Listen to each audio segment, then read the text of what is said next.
Hello friend, स्वागत है आप सभी का वीकेजी क्लासेज में। तो फ्रेंड, आज हम लोग पढ़ेंगे क्लास 10 का विज्ञान। विज्ञान में बच्चों भौतिकी को पढ़ेंगे, ठीक है। आज हम पढ़ेंगे क्लास 10 का भौतिकी विज्ञान और भी पहला चैप्टर, ठीक है। आज हम पहला चैप्टर पढ़ेंगे और पहला चैप्टर में आज हम लोग का दूसरा दिन होगा यानी कि पार्ट 2 इस वीडियो होगा। और पहला पार्ट का नाम है प्रकाश का पवर्तन तथा अपवर्तन, ठीक है। पहला चैप्टर का नाम है भौतिकी का प्रकाश का पवर्तन तथा अपवर्तन, ठीक है। इस वीडियो में हम लोग सब्जेक्टिव तथा ऑब्जेक्टिव क्वेश्चन को देखेंगे। सब्जेक्टिव होगा और ऑब्जेक्टिव दोनों क्वेश्चन होगा, ठीक है। दोनों क्वेश्चन को देखेंगे और सब्जेक्टिव ऑब्जेक्टिव को। अगर आप चैनल पर नए हैं तो इसके पिछले वाले वीडियो को देखिएगा तो बढ़िया समझ में आएगा। पिछले वाले वीडियो तक में हम लोग किरण पुंज तक हम लोग देख लिए थे, ठीक है। किरण पुंज किसे कहते हैं, आज उसके जो प्रश्न बचा है उसको देखेंगे, ठीक है। तो ये हम लोग का पार्ट 2 वीडियो है, दूसरा वीडियो है। अगर आप चैनल पर नए हैं तो चैनल को सब्सक्राइब कर दीजिए और इसके पिछले वाले वीडियो को देख लीजिए। चलिए क्वेश्चन की ओर बढ़ते हैं। चलिए, क्वेश्चन है प्रकाशीय माध्यम। नेक्स्ट क्वेश्चन बनता है कि प्रकाशीय माध्यम, ठीक है। प्रकाशीय माध्यम तो कह रहा है कि वह क्षेत्र जिससे होकर प्रकाश वस्तु से निकलकर आंख तक पहुंचता है उसे क्या कहते हैं, प्रकाशीय माध्यम। वह क्षेत्र जिससे होकर प्रकाश वस्तु से निकलकर आंख तक पहुंचता है उसे कौन सा माध्यम कहते हैं, प्रकाशीय माध्यम। जैसा कि हवा, पानी, कांच, ताप इत्यादि। प्रकाशीय माध्यम वह क्षेत्र जिससे होकर प्रकाश वस्तु से निकलकर आंख तक पहुंचता है उसे क्या कहते हैं, प्रकाशीय माध्यम। नेक्स्ट प्रश्न है पारदर्शी पदार्थ, ठीक है। नेक्स्ट प्रश्न है पारदर्शी पदार्थ। नेक्स्ट प्रश्न पारदर्शी पदार्थ तो कह रहा है कि जिन पदार्थ से होकर प्रकाश पूर्ण रूपेण गमन यानी कि आर पार निकल जाते हैं उसे पारदर्शी पदार्थ कहते हैं। जिन पदार्थ से होकर प्रकाश आर पार हो जाता है उसे पारदर्शी पदार्थ कहते हैं। जिन पदार्थ से होकर प्रकाश आर पार हो जाता है उसे क्या कहते हैं, पारदर्शी पदार्थ। जैसा कि कांच, पानी, हवा इत्यादि। यानी कि यहाँ से कोई प्रकाश निकला, ठीक है। यहाँ से कोई प्रकाश निकला तो यहाँ पर यानी कि कांच आ गया, कांच का यहाँ पर कोई प्लेट आ गया तो यहाँ पर आ गया तो इससे होकर कांच ले प्रकाश आर पर निकल जाता है, ठीक है। आर पर निकल जाता है उसे कौन पदार्थ कहते हैं, पारदर्शी पदार्थ, ठीक है। पारदर्शी पदार्थ जिन पदार्थ से होकर प्रकाश आर पार हो जाता है उसे पारदर्शी पदार्थ। नेक्स्ट प्रश्न है कि अपारदर्शी पदार्थ, ठीक है। अपारदर्शी पदार्थ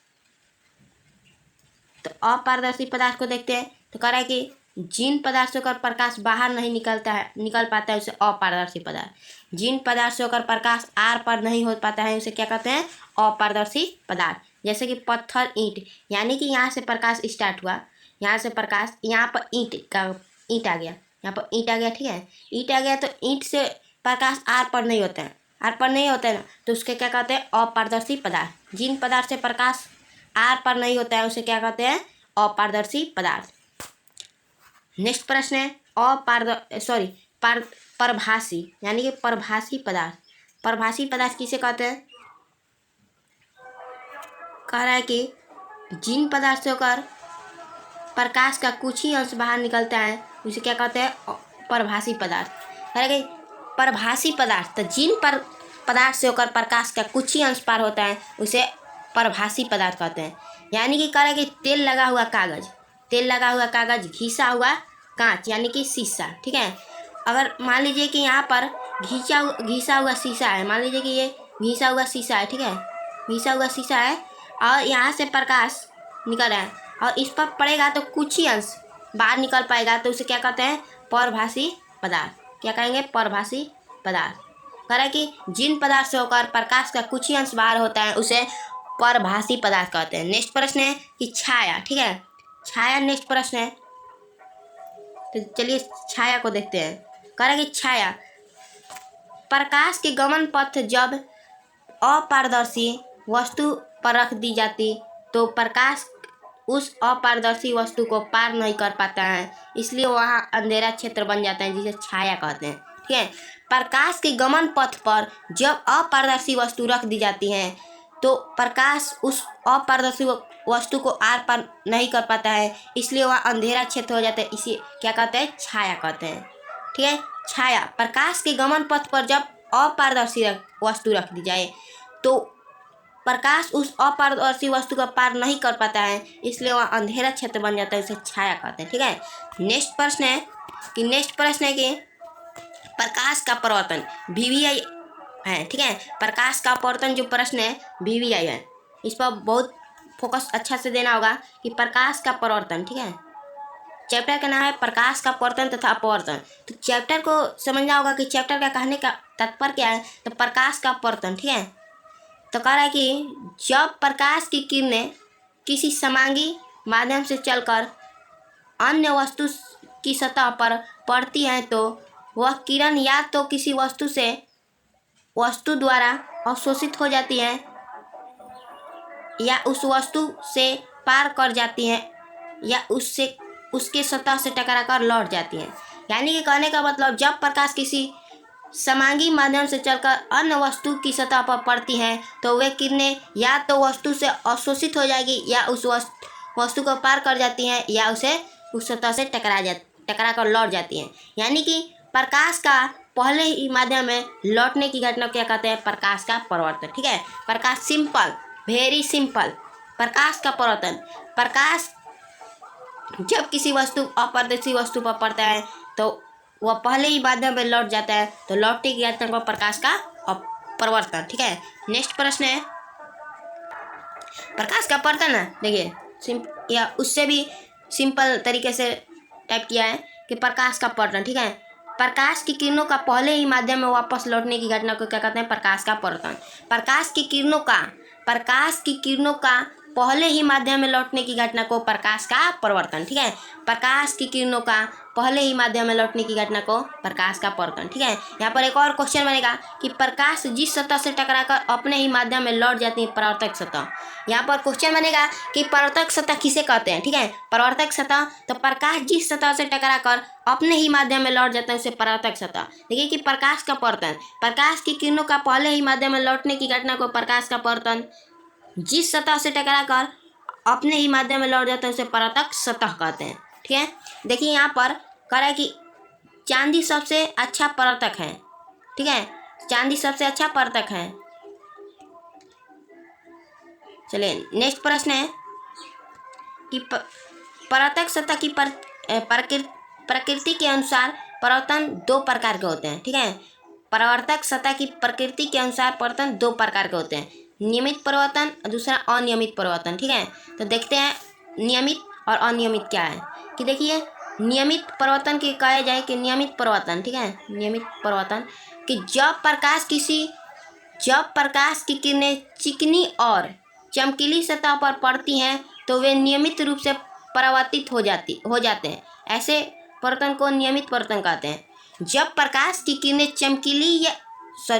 चिकनी या चमकीली सतह पर पड़ती हैं, जब प्रकाश की किरणें चिकनी और चमकीली सतह पर पड़ती हैं तो वे नियमित रूप से परावर्तित हो जाते हैं।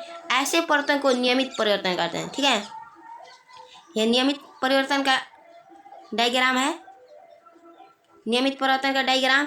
ये जो है अनियमित परिवर्तन का डायग्राम। ठीक है, चलिए अनियमित के बारे में देखते हैं। अनियमित कह रहा है कि अनियमित परिवर्तन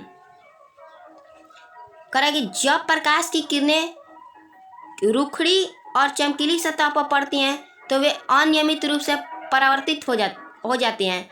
ऐसे परिवर्तन को क्या कहते हैं, अनियमित परिवर्तन। जब प्रकाश की किरणें किसी रुखड़ी और चमकीली सतह पर पड़ती हैं तो वे नियमित रूप से परावर्तित हो जाती हैं, ऐसे परिवर्तन क्या कहते हैं, नियमित। अनियमित कहा जाए नियमित कहा जाए तो कह रहा है कि जब प्रकाश की किरणें किसी चिकनी और चमकीली सतह पर पड़ती हैं तो वे नियमित रूप से परावर्तित हो जाती हैं, उसे क्या कहते हैं, नियमित परावर्तन। ठीक है, और जब प्रकाश की किरणें किसी रुखड़ी और चमकीली सतह पर पड़ती हैं तो वह अनियमित रूप से परावर्तित होती हैं, उसे क्या कहते हैं, अनियमित परावर्तन। ठीक है, नेक्स्ट है प्रश्न की समतल दर्पण से प्रकाश का परावर्तन। ठीक है, समतल दर्पण से, तो चलिए देखते हैं। समतल दर्पण से कह रहा है कि जब प्रकाश की किरणें समतल दर्पण से परावर्तक सतह पर पड़ती है तो निश्चित नियमानुसार परावर्तित हो जाती हैं, उसे प्रकाश का परावर्तन नियम कहते हैं। प्रकाश का परावर्तन नियम किसे कहते हैं, जब प्रकाश की किरणें समतल दर्पण के परावर्तक सतह पर पड़ती है तो निश्चित रूप से नियमानुसार परावर्तित हो जाती है, जिसे प्रकाश का अपवर्तन नियम कहते हैं। प्रकाश का अपवर्तन, जब प्रकाश की किरणें समतल दर्पण के प्रत्यक्ष सतह पर पड़ती हैं तो निश्चित नियमानुसार परावर्तित हो जाती हैं, उसे प्रकाश का अपवर्तन नियम कहते हैं। देखिए प्रकाश का अपवर्तन नियम, यहाँ पर डायग्राम बनाया हुआ है ना, डायग्राम, ठीक है। इस डायग्राम को हम लोग नेक्स्ट वीडियो में पढ़ेंगे, ठीक है। डायग्राम में हम लोग को 5 दिया हुआ है, 5। देखिए यहाँ पर समतल दर्पण दिया है, समतल दर्पण, आपतन बिंदु, आपतित किरण, ठीक है, अभिलंब और परावर्तित किरण, ठीक है। और इसको हम लोग नेक्स्ट वीडियो में पढ़ेंगे और इसका डिफिनेशन और इसके बारे में देखेंगे, ठीक है। इसके बारे में देखेंगे पांचों का। और आज के लिए इतना ही, और नेक्स्ट वीडियो मिलते हैं। अगर वीडियो अच्छा लगे तो चैनल को सब्सक्राइब जरूर कीजिएगा और वीडियो को लाइक जरूर कीजिएगा और कमेंट बॉक्स में बताइएगा कि वीडियो कैसा लगा, ठीक है। चलिए धन्यवाद, आज के लिए इतना ही।